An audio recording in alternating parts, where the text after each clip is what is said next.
Hello and welcome back to the channel. On this how-to series, we're going to talk about making flexible ducts. Now, this came about because I was working on this Mobius Ford and I put the Thunderbolt 427 in it, and I wanted to use the ram air induction system on it, but the one coming out of the Fairlane just didn't fit, and I didn't know how to resolve this problem that I had. And I don't know where I found these at. Someone's had them in a bin somewhere. But I found this, these are used on NASCAR flexible duct work for ventilation. And so I bought this and I was looking at it, and it's like, so I didn't invent this idea. I just found this stuff and I have no idea what the brand name was. They were homemade. Uh, but I realized that it's just wire wrapped around something round, and then this is Teflon tape for plumbing.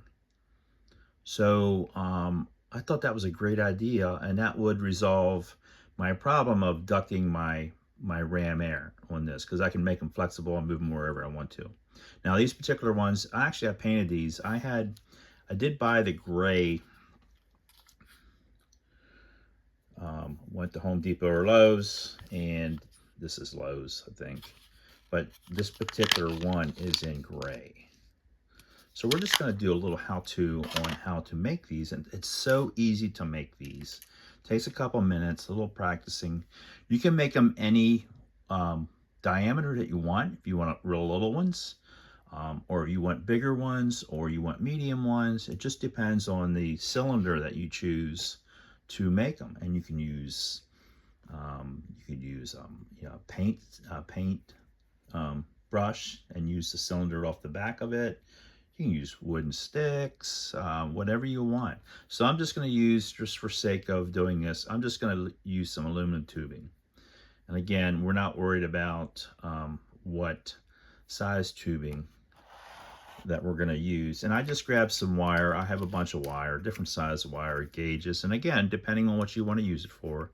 So this is wiring I just got from either I got this from Hobby Lobby, or probably got it from Walmart because it's cheap. So I just got some wiring, some thin gauge wiring. This looks like it's 24 gauge. I'm sorry, it's 24 gauge. So to do this, you're just basically gonna start wrapping this wire.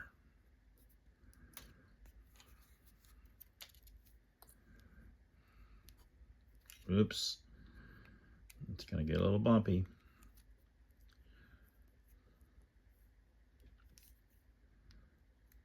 I probably should have maybe used a little bit thinner, but you're basically just gonna wrap this wire around here.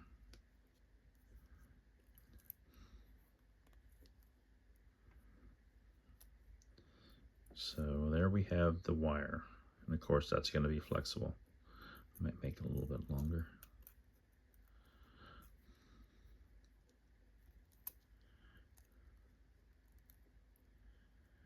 We're just going to wrap that around, and then I usually squish them together, so like that. So there we have our wire on there, and then we're going to grab our Teflon tape.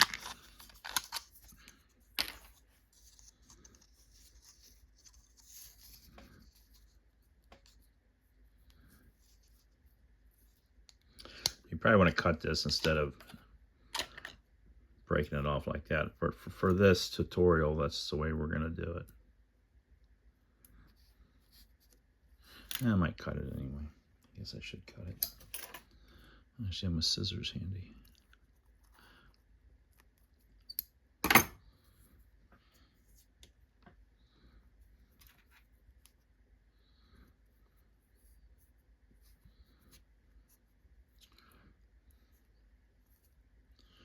Always make your piece a lot larger than you need it, because you can always trim them down. I might have to do this. I might have to make this longer. Failed. Okay, I'll be right back. I'm gonna start over. Okay, I'm back. So what I did is I switched to it's been a while since I did one of these apparently. I switched back to a 32 gauge wire, which is standard just for this. Um, and so here you have what that would look like, and it becomes a spring. You actually probably could use a spring if you wanted to, if it was the right diameter that you needed. So, and then you can, make that any size you want as far as the distance between these of each curl. You can do it something like that. But for the sake of doing this, we're just gonna wrap this. And the great thing about this stuff, if you screw it up, you just get some more. So the worst part's getting it started.